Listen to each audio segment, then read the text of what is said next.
I grew up hearing ghost stories from my dad. He always swore they weren't stories, just things he'd seen. He used to say my grandmother was born with something called a veil, some old belief that meant she could see spirits. He claimed he inherited a bit of that sensitivity, and honestly, at the time, I thought it was just family superstition. But when I was 13, something happened that made me rethink everything. We had moved to a small town in the US, a quiet little place outside of Asheville, North Carolina. My dad had found us a rental house that was cheap and available immediately. It sat on a hill, right next to an old graveyard. At first, it didn't bother my sister or me. It was weird, sure, but nothing scary. Life just went on. But after a couple of months, things slowly started to feel heavy. My dad changed first. He went from being loud and goofy to barely talking. He slept most of the day, avoided going outside, and would sometimes mutter about how life didn't feel worth it anymore. Hearing your own dad say things like that when you're just a kid, it sticks with you. My mom traveled for work, so she wasn't home much. That left my sister and me alone with him, trying to understand what was happening. And then there was Rocky, our dog. Rocky used to follow us everywhere, until we moved into that house. Whenever we tried to take him on walks near the graveyard, he'd freeze, tail tucked, and refuse to move. Sometimes he'd sprint through the back corridor of the house, the one that shared a wall with our bedroom, like something was chasing him. I even tried bringing him into my room once to put him to sleep. I dragged his bed next to mine, thinking it would help me feel safer, but he refused even to step inside. He whined at the door, paws scraping the wood until I let him out. Animals sense things, and looking back now, I really should have paid attention. The first night, something happened. It started quietly. My sister shook me awake at around 2 in the morning. I remember her whispering, her voice tense. "Were you calling me? You said my name." I told her no, I hadn't even been awake. She said she heard someone whisper, "Kathy?" right up against her ear. Not loud, soft, almost gentle. That kind of whisper that makes your skin crawl because you know it's intentional. A couple of nights later, it was my turn. I woke up to this scratching sound. Very slow, very deliberate. I froze under the blanket, too scared to look around. It sounded like fingernails dragging across wood, just inches from where I was sleeping. The next morning, my sister looked exhausted. She told me she woke up during the scratching too, and she saw something. She said there was a dark figure pressed against the wall above my bed, almost melting into the shadows. It was leaning over me, just watching. When I asked why she didn't wake me up, she said she couldn't move. She was terrified it would turn and look at her. Things only got worse from there. Around 3 a.m. one night, the entire house shook with this loud crash. It sounded like someone had run through the place, knocking everything over. We all ran out of our rooms, even my dad, and saw every single framed photograph on the walls lying smashed on the floor. Not one or two,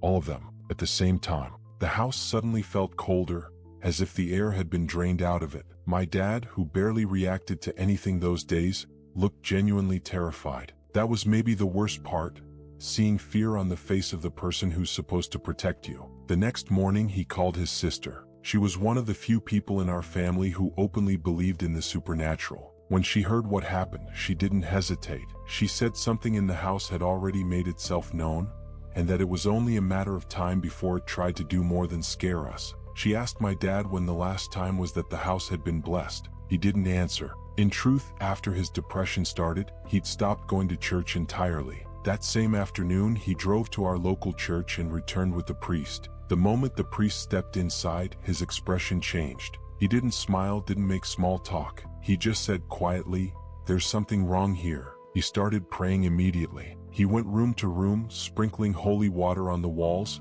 the windows, even on Rocky, who for the first time in months stopped shaking. It took hours, but as soon as he was done, the house felt different, lighter. Like the thick pressure we had gotten used to was suddenly lifted. We all slept through the night for the first time in months. My dad actually laughed the next morning, something I hadn't heard in forever. And Rocky? He came into my room on his own and slept at the foot of my bed like he used to. Not long after that, we packed up and moved out of that house. We never experienced anything paranormal again. Not in any other house, not in any other town. But sometimes, when I think about it, I wonder what would have happened if my dad hadn't called the priest. If we had stayed there another month, another week, or even another night. Because whatever was in that house, it wasn't just haunting us. It was trying to take something. And I still don't know if it ever stopped looking.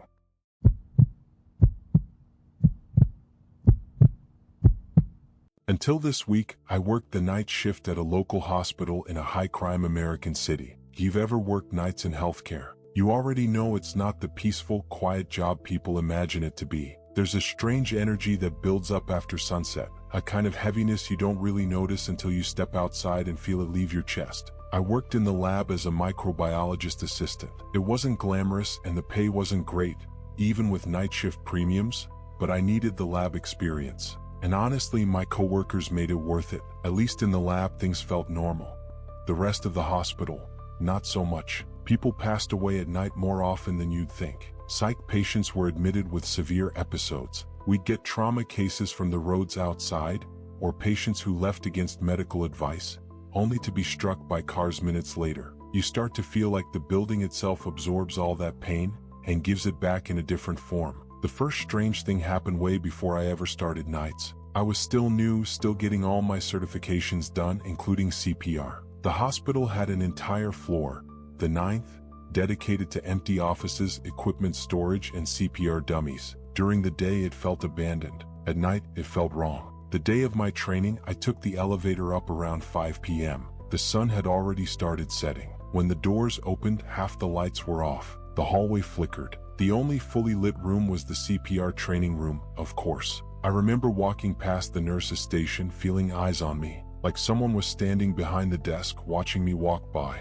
But when I glanced over, there was no one there, just old chairs, dust, and a single computer monitor glowing in sleep mode. I kept going. I told myself I was being ridiculous. I started the automated CPR training, just me in a room full of lifeless dummies. Halfway through chest compressions on one of the adult mannequins, every light on the floor shut off. All of them, except one. The pediatric mannequin, the little child dummy, suddenly made a sound. Not a mechanical beep, not a training prompt. It cried. A real soft, whimpering cry. I didn't finish the training. I left the floor so fast I nearly tripped over a crash cart. That should have been my first warning, but you get numb to things in a hospital. You learn to explain away what doesn't make sense. When I moved to nights, the lab became a skeleton crew. Sometimes I was completely alone in my section for 20, 40, or even 60 minutes at a time. I didn't mind. I liked the quiet. Until the quiet wasn't quiet anymore. It started small. I'd catch glimpses of someone walking through the aisles,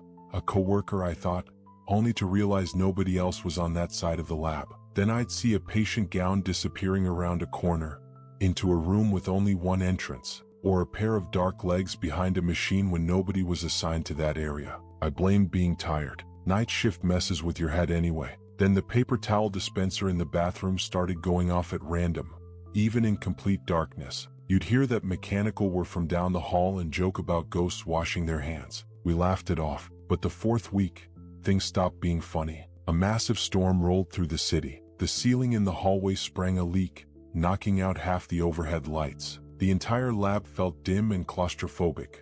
Water dripping, shadows moving where they shouldn't. I was labeling samples when I saw movement across the room on the other side of the shelves. Someone hunched over like a travel tech looking for supplies. I called out, "Hey, you need help finding something?" No answer. So I walked around the corner. It wasn't a person.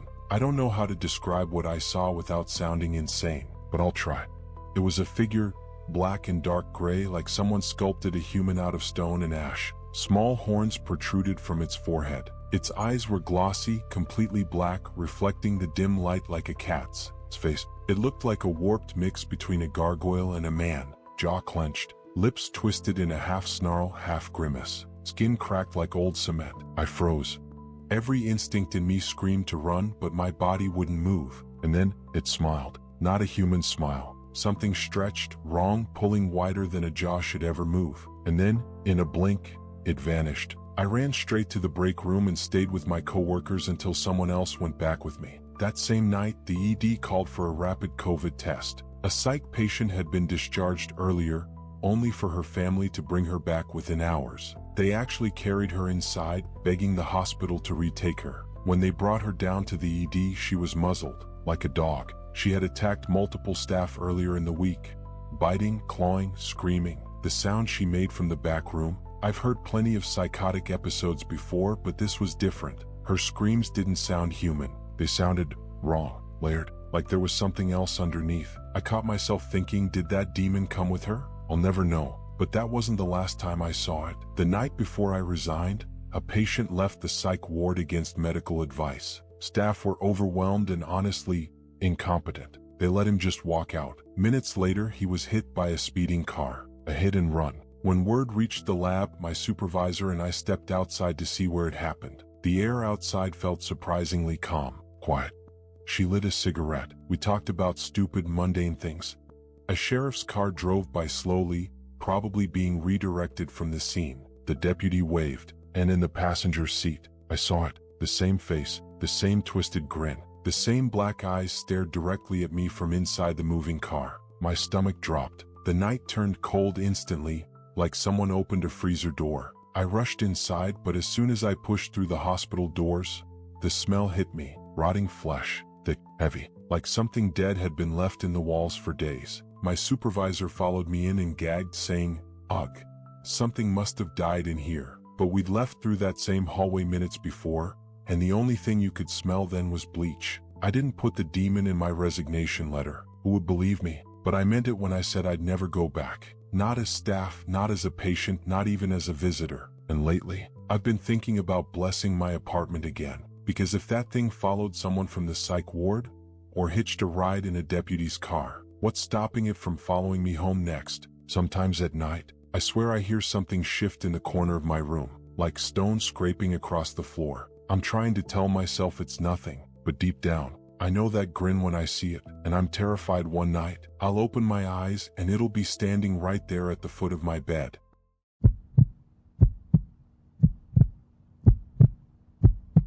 This happened about 2 weeks ago, and even now, I still get this uncomfortable feeling when I think about that night. It started pretty normally. My spring break had just begun. The weather had been surprisingly nice for a while, highs in the 60s, but the cold came back fast.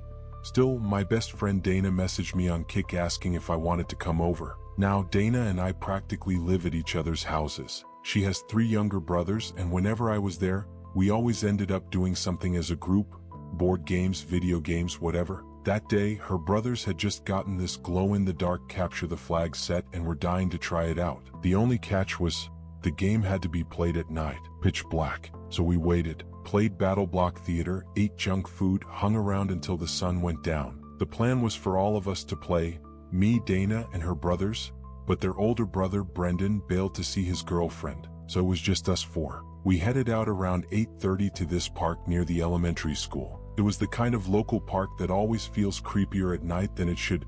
A couple of swings, a slide, open grass, and then woods right behind everything. We put on the glowing wristbands the game came with, blue for me and Dana, green for her brothers. 3 settings, off, steady, glow, or flashing. We picked glowing so we could at least see each other. The park was basically pitch black except for this faint light from the library down the road. And when we got there, we decided not to play Capture the Flag. The kit had these little cards with different game modes, and we picked one called Ghost in the Graveyard. 2 of us would hide as ghosts. 2 of us would search. If you found the ghost, you had to yell, "Run, run, Ghost in the Graveyard." Then everybody sprinted back to the safe zone. It sounded fun, harmless, something perfect for a cold spring night. A few rounds went by, and eventually it was my turn to hide. Dana and I teamed up and went our separate ways. She hid somewhere near the swings, and I headed toward the woods. There were no lights in that part of the park, only silhouettes and shadows. And since I was wearing black and had turned off my bracelet, I basically disappeared. I waited. 10 minutes, 15, 20. Nothing. No voices, no footsteps coming my way. At one point, I thought I saw her brothers wandering farther than they needed to. Just this shape moving between the trees. I squinted, expecting to catch the glow of their bracelet. But there was nothing. I leaned a little around the tree I was hiding behind and stared, trying to figure out who it was. And then the shape started walking toward me. Not running, not yelling, just walking. Slow, steady. I pressed myself flat against the tree trunk and held my breath. Their footsteps were getting closer, crunching the dead leaves, breaking little twigs. I was sure it had to be one of the boys, maybe trying to trick me into exposing myself. But then I heard it, a mumble. Someone is talking under their breath. I couldn't make out the words at first, but then it got just clear enough. Run, run, ghost, in the graveyard. The words were slow, drawn out, almost whispered, not playful, not mischievous, just wrong. I stayed totally still. I didn't yell. I didn't run. I didn't even turn my bracelet on. I just waited for whatever it was to pass. But the footsteps stopped. One moment they were close, the next completely silent. I stayed there for a long time before moving. When the round finally ended, I didn't say anything to Dana or her brothers. I didn't want to freak anyone out over something I wasn't sure I even saw. A few rounds later, I hid again, this time near a trash can closer to the center of the park. There was just enough ambient light from the library that you could barely see the ground. I was crouched low trying not to move, and that's when I saw it again. The same figure, standing by the tree line. Except this time they were closer, close enough that they would have definitely seen me. They started creeping toward me again, slow, controlled, intentional steps. And then I finally saw their face, or what was left of a face. Their features looked distorted, as if they had been stretched or pulled in the wrong direction. The skin didn't sit right. And then, as if it knew I was looking, the person smiled. But it wasn't a usual smile. It was wide, too wide, like that Glasgow smile people talk about online. An expression that didn't look human at all. The kind of smile that makes every instinct in your body scream. I just bolted, didn't think, didn't yell. I ran until I spotted Andrew, one of Dana's brothers, and shouted the first thing that came to my mind. Run, run, ghost in the graveyard. But this time it wasn't for the game. I grabbed Andrew, told him to hold his brother, and whispered, "We need to go, now."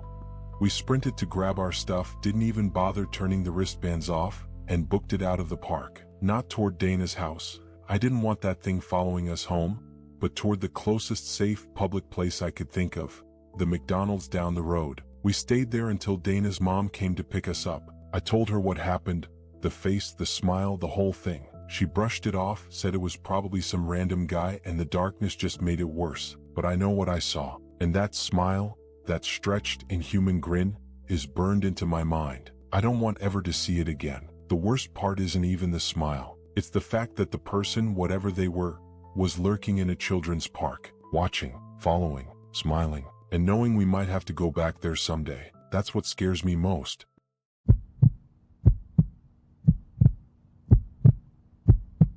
I grew up hearing a lot of old stories from my grandma, the kind of folklore that gets passed down through families and eventually fades away. But there was one legend she told me that stuck with me more than anything else, something called the Church Grim. It wasn't a monster exactly, not in the usual sense. The way my grandma explained it, a Church Grim was the spirit of a black dog, buried in a graveyard to guard the souls resting there. In old Europe, the first burial in a new cemetery was believed to become its eternal guardian, so people would sacrifice a stray dog instead, hoping to spare a human that fate. As a kid, I thought she was messing with me. I even called her a liar once, told her ghosts weren't real. She didn't get angry, she just looked sad. And now, years later, I wish I'd listened. I was 17 when it happened. One night, I was walking home from my boyfriend Max's place. There was supposed to be a storm rolling in. The sky was basically one giant sheet of dark clouds, and the air felt heavy like something was waiting to break loose. Fog was crawling across the ground, thick enough that I had to shine my phone light at my feet just to avoid tripping. And that's when I heard it, a faint little whimper, the kind a hurt dog might make. It came from the direction of the graveyard, and normally, that would have been enough for me to turn around and pretend I never heard it, mainly because our town had been dealing with a string of murders recently. Women walking alone late at night, going missing. I didn't have pepper spray, a pocket knife, anything. Just my phone, a dim flashlight, and horrible judgment. But the sound came again, that broken little cry, and I couldn't just ignore it. So I pushed open the old iron gate. The hinges shrieked so loud it echoed through the whole graveyard. I winced and whispered a curse under my breath, but stepped inside anyway. My phone light barely cut through the fog. I weaved between headstones, calling out softly for the dog, trying not to think about how the mist made everything look like it was moving. At one point, I thought I saw eyes staring at me, two tiny glints reflecting my light, but when I got closer, I realized it was just a porcelain doll propped against a grave. No idea who put it there, but it didn't help my nerves. I was about ready to give up when I spotted something huddled by an unmarked headstone in the farthest corner of the cemetery. A little black puppy. He was shivering so hard I could see it from several feet away. "Hey little guy," I whispered, moving slowly. He didn't run, didn't bark, just looked up at me with these big, sad eyes. I picked him up gently and checked him over. He had an old collar, cracked and faded, but I could make out the name on the tag, Kirk. He licked my hand once, this soft, hesitant little lick, like he wasn't sure if he could trust me. That alone broke my heart. "It's okay, Kirk. I'll get you warm and fed, I promise." And I meant it, but the second I turned to leave, Kirk stiffened. His ears shot up, hackles rising, and he jumped out of my arms like something had shocked him. Then I heard voices, men's voices. I shut my flashlight off immediately and crouched behind a significant marble grave marker. My heart was pounding so hard I could hear it in my ears. I tried to control my breathing, but when I caught parts of their conversation, everything inside me went cold. "She's in here somewhere. Saw her light. When we catch her, make sure she doesn't scream. Slice her up." I didn't need to hear any more. I tried to call Kirk back to me, desperate to grab him and run, but he didn't move. He just stood there, staring into the fog, growling. "Kirk," I whispered, and that's when I realized something was wrong. His growl didn't sound like a puppy's growl anymore. It was deeper, older. It came from something much bigger. I watched, barely breathing, as the little dog's shape seemed to rise, grow. I couldn't see details in the dark, but I felt that change, like the whole graveyard was holding its breath. Then he let out a howl, a long, mournful, bone-rattling howl that echoed through the tombstones, and Kirk disappeared into the fog. The men's reaction was instant, a startled shout, followed by pure terror. What came next still twists my stomach. Snarling, screaming, the sound of flesh tearing, bones snapping. One gunshot, just one, and then nothing but silence.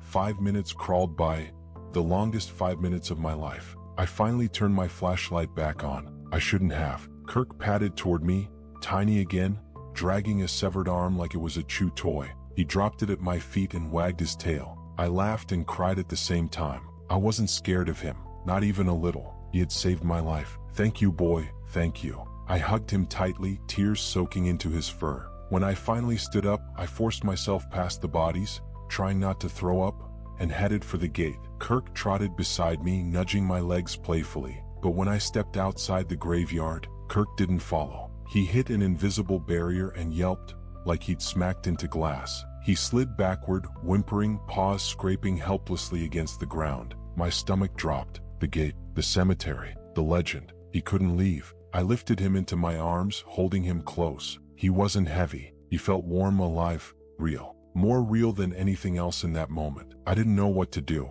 until a memory hit me, something my grandfather, who'd been a preacher, once said. Sometimes a spirit only needs permission to be free. So I took a breath, held Kirk tightly, and whispered, "Kirk, I release you from your duty. You're free. You can come with me now." I stepped forward through the gate, and just like that, my arms were empty. I stood there for a long time, staring at the ground, crying harder than I expected to. Then I turned and started walking home. My shoes were soaked from the wet grass, making that miserable squish-squash sound with every step. When I got to my apartment building, I looked up. There, sitting patiently on the top step, was a little black puppy with familiar eyes and a familiar wag of the tail. My grandma was right after all.